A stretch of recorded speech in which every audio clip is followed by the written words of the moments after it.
तेलंगाना की सरकार ने 400 एकड़ का जंगल उजाड़ दिया। सोशल मीडिया पर वायरल हो रही तस्वीरें रूह कपा देती हैं। हालांकि इनमें से ज्यादातर तस्वीरें असली नहीं हैं, यानी AI जनरेटेड हैं, लेकिन शायद हुआ तो ऐसा ही होगा। रातों रात जंगल उजाड़ने के वीडियो सामने आए हैं। चुपचाप रात के अंधेरे में रेवंत सरकार ने हैदराबाद के लंग्स पर बुलडोजर चलवा दिया। हैदराबाद यूनिवर्सिटी के पास 400 एकड़ में फैले जंगल में IT पार्क बनाने के लिए बुलडोजर आए, चलने लगे, मगर कोई खबर बाहर तक नहीं आई।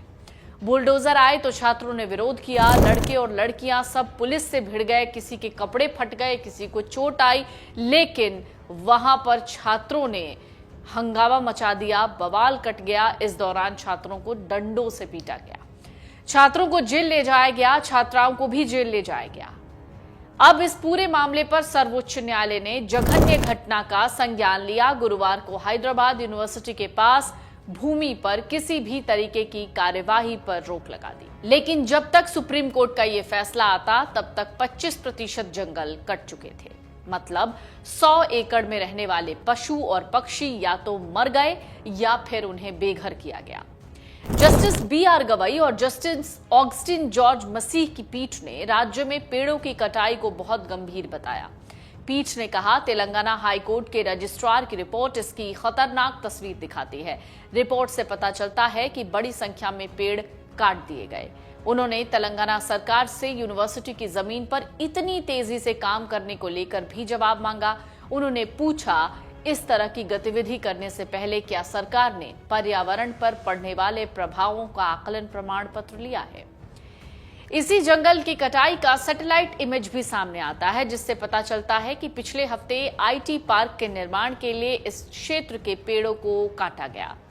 तेलंगाना के गाचीबोवाली क्षेत्र में 400 एकड़ हरित भूमि पर निर्माण को लेकर विवाद गहराया। बीजेपी के नेता हैं तजिंदर पाल सिंह बग्गा, जिन्होंने कांग्रेस नेता राहुल गांधी पर निशाना साधते हुए दिल्ली में जगह जगह होर्डिंग्स लगवाए। इन होर्डिंग्स पर लिखा है, राहुल जी कृपया तेलंगाना में हमारे जंगलों को काटना बंद करें। भौगोलिक विश्लेषण के मुताबिक 30 मार्च से 2 अप्रैल के बीच लगभग 2 वर्ग किलोमीटर क्षेत्र के जंगल और वनस्पतियों को खत्म कर दिया गया। रिपोर्ट्स के मुताबिक 50 से ज्यादा अर्थ मूविंग मशीनों को रंगारेड्डी जिले के कांचा गच्चीबोवाली में सफाई अभियान के लिए तैनात किया गया था। इस मुद्दे पर तेलंगाना में राजनीतिक विवाद शुरू हो गया। विपक्षी पार्टी भारत राष्ट्र समिति यानी BRS ने इस जमीन को वापस लेने और इसे इको पार्क में बदलने की घोषणा की।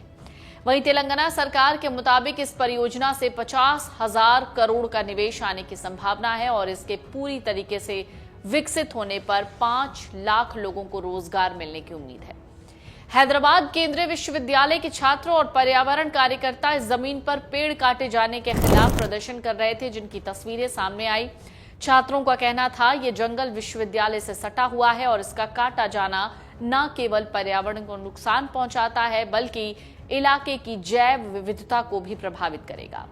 कई रिपोर्ट्स में इस इलाके में झीलों और खास तरह की चट्टानों के नुकसान की बात भी कही गई। छात्रों का आरोप है, सरकार छात्रों को गुमराह कर रही है और इस जमीन का इस्तेमाल निजी कंपनियों के हित में करना चाहती है। वहीं तेलंगाना सरकार ने साफ किया कि यह जमीन पूरी तरह सरकारी है और इसे 2004 में ही राज्य सरकार को सौंपा गया था। सरकार ने बताया कि 2004 में यह जमीन IMG अकादमी भारत प्राइवेट लिमिटेड को खेल सुविधाओं के विकास के लिए दी गई थी।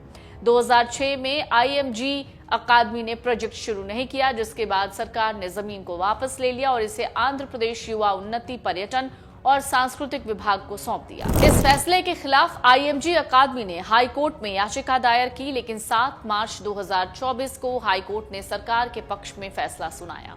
IMG अकादमी ने सुप्रीम कोर्ट में अपील की, लेकिन 3 मई 2024 को कोर्ट ने इसकी अपील खारिज कर दी। इसके बाद सरकार ने इस जमीन का कब्जा ले लिया।